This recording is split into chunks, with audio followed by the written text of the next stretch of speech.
দেখলাম পদ্মা ব্যারেজ করা লাগবে। কেন করা লাগবে পদ্মা ব্যারেজ?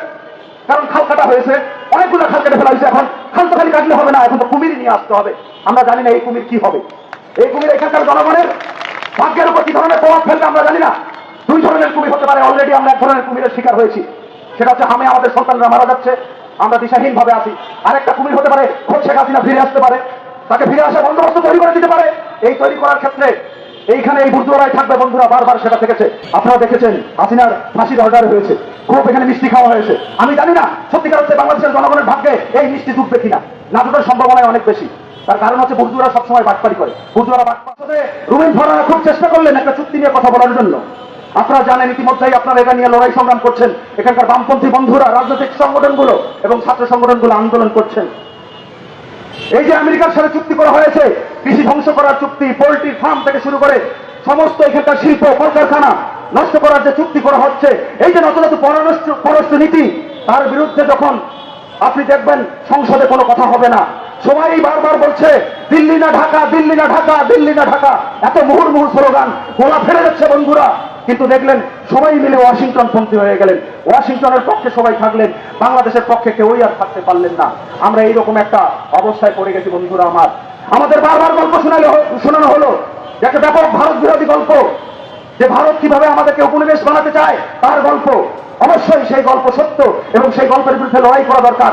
বাংলাদেশের মানুষ 5 আগস্ট নেমেছিল সেই লড়াই করতে বন্ধুরা আমার। কিন্তু দেখবেন 5 আগস্টের পর যে সরকারটা বসা হলো, সেই সরকার বারবার এইখান থেকে প্রায় 7 সিস্টার দখল করে নিচ্ছে, এইরকম কথাবার্তা বলে। কিন্তু ভারতের সাথে যত নতজানু পররাষ্ট্র নীতিগুলো আছে, বাংলাদেশ যত চুক্তি আছে, সীমান্তের হত্যার ঘটনা সংঘটিত হচ্ছে, সেসব নিয়ে কিন্তু কোনো ধরনের কথা বললেন না ইউনূস। আমরা ইউনূসকে কথা বলতে দেখলাম না। ঠিক একই রকম ভাবে বর্তমান সরকারকেও আমরা সেই চুক্তিগুলোকে প্রকাশ্যে আনতে দেখলাম না। কিন্তু আমরা আর একটা জিনিস দেখছি, আপনারা ইতিমধ্যে সেটা জানেন, এখানে নাকি পদ্মা ব্যারেজ হবে। মারাত্মক বিষয়, পদ্মা ব্যারেজ হবে। পদ্মা এমন একটা নদী, তার উজানে হচ্ছে গঙ্গা। ভারত যদি আমাদেরকে পানি না দেয় তাহলে আমরা পানি পাই না। আপনারা বারবার দেখবেন বর্ষাকালে আমাদের এইসব অঞ্চল ভেসে যায়, যখন আমাদের পানি দরকার পড়ে না তখন আমাদেরকে পানিতে ভাসিয়ে ফেলে ইন্ডিয়া। 24 আগস্টের পরও আপনারা এই ধরনের ঘটনা দেখছেন। সেইখানে আপনি পদ্মা ব্যারেজ করবেন, যেখানে শুষ্ক মৌসুমে আপনি পানিই পান না, পদ্মা শুকায় মরে, সেইখানে পদ্মা ব্যারেজ করা হচ্ছে। এটা কার জন্য আমরা আসলে বুঝি না।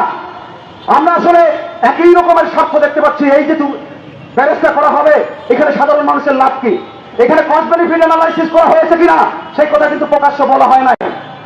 এই যে যখন ব্যারেজটা হবে, নদীতে কি প্রভাব পড়বে, প্রকৃতির উপর কি ধরনের চাপ পড়বে, আমরা জানি পদ্মাকে খরস্রোতা নদী, দ্রুততার দিক পাল্টায়, সেটা সত্যিকারেই এখানে সম্ভব হবে কিনা এই ধরনের কোনো গবেষণা কিন্তু আমরা জানি নাই। আমরা দেখলাম পদ্মা ব্যারেজ করা লাগবে। কেন করা লাগবে পদ্মা ব্যারেজ? কারণ খাল কাটা হয়েছে, অনেকগুলো খাল কেটে ফেলা হয়েছে। এখন খাল তো খালি কাটলে হবে না, এখন তো কুমির নিয়ে আসতে হবে। আমরা জানি না এই কুমির কি হবে। এই কুমির এখানকার জনগণের ভাগ্যের উপর কি ধরনের প্রভাব ফেলবে আমরা জানি না। দুই ধরনের কুমির হতে পারে। অলরেডি আমরা এক ধরনের কুমিরের শিকার হয়েছি, সেটা হচ্ছে হামে আমাদের সন্তানরা মারা যাচ্ছে, আমরা দিশাহীন ভাবে আছি। আরেকটা কুমির হতে পারে খোদ শেখ হাসিনা ফিরে আসতে পারে, তাকে ফিরে আসার বন্দোবস্ত তৈরি করে দিতে পারে। এই তৈরি করার ক্ষেত্রে এইখানে এই বুর্জোয়ারাই থাকবে বন্ধুরা, বারবার সেটা থেকেছে। আপনারা জানেন হাসিনা প্রথম বাংলাদেশে স্বৈরাচার ফ্যাসিবাদ হয়েছে তা কিন্তু না। আপনারা এরশাদকে তো চেনেন, আপনারা জানেন তো এরশাদের স্বাভাবিক মৃত্যু হয়েছে। আপনারা দেখেছেন হাসিনার ফাঁসির অর্ডার হয়েছে, খুব এখানে মিষ্টি খাওয়া হয়েছে। আমি জানি না সত্যিকার হচ্ছে বাংলাদেশের জনগণের ভাগ্যে এই মিষ্টি ডুববে কিনা, না ডুবার সম্ভাবনায় অনেক বেশি। তার কারণ হচ্ছে বুর্জোয়ারা সবসময় বাটপারি করে। বুর্জোয়ারা বাটপার।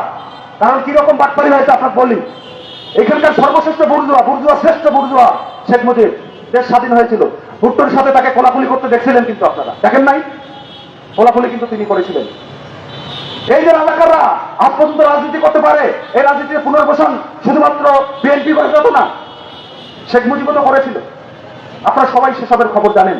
সুতরাং এই যে বুর্জোয়া শক্তিগুলো একে অপরকে আত্মীকরণ করে, আপনি যতই মনে করেন যে আওয়ামী লীগ একটা ফেসিবাদী শক্তি, বাংলাদেশের রাজনীতির জন্য সে একটি সমস্যা, সেই সমস্যা আপনার জন্য সমস্যা হতে পারে। আওয়ামী লীগ ফিরে আসলে আপনাদের কি হবে সেটা নিয়ে আপনারা চিন্তিত হতে পারেন, কিন্তু এখানে বিএনপিরও কিছু হবে না, জামাতেরও কিছু হবে না, এটা খুব পরিষ্কার।